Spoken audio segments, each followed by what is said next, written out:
दोस्तों, केंद्र सरकार ने सरकारी कर्मचारियों के लिए यूनिफाइड पेंशन स्कीम को मंजूरी दे दी है। इस स्कीम के तहत अगर किसी कर्मचारी ने 25 साल तक काम किया है तो उसे रिटायरमेंट के पहले नौकरी के आखिरी 12 महीनों के औसत वेतन का 50% पेंशन के रूप में मिलेगा।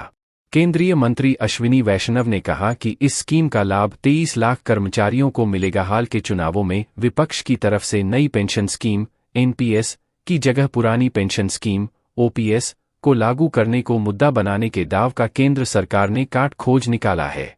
केंद्र सरकार के 23 लाख कर्मचारियों के लिए सरकार ने यूनिफाइड पेंशन स्कीम यूपीएस लागू करने का फैसला किया है, जो मौजूदा एनपीएस के साथ ही लागू रहेगा।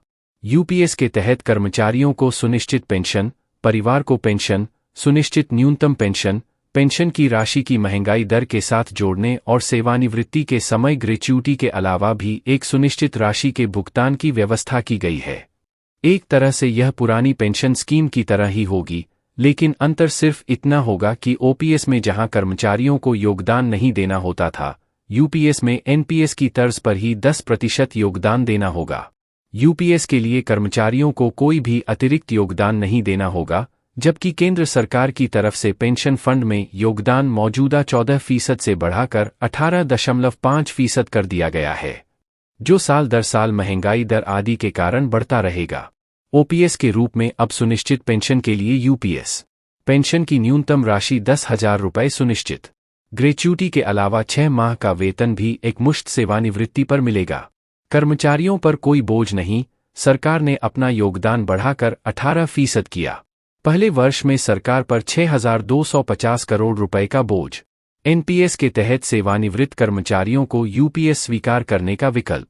राज्य केंद्र सरकार के मॉडल को कर सकते हैं स्वीकार। 99% से ज्यादा सरकारी कर्मचारियों को यूपीएस स्वीकार करने में फायदा। वैष्णव से केंद्र पर वर्ष 2025 से 26 के दौरान ही 6,250 करोड़ रुपए का अतिरिक्त बोझ पड़ेगा। चुनावी माहौल में इसे सरकार की ओर से बड़ा राजनीतिक मोहरा भी माना जा रहा है।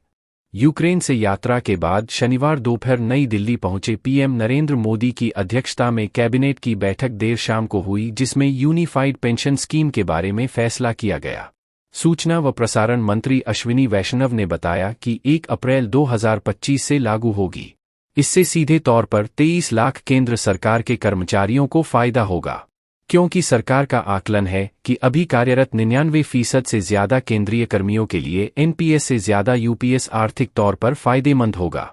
एनपीएस वर्ष 2004 से लागू है और तब से अभी तक जितने सरकारी कर्मचारी सेवानिवृत्ति हुए हैं, उनको यूपीएस के तहत पेंशन सुविधा लेने का विकल्प मिलेगा।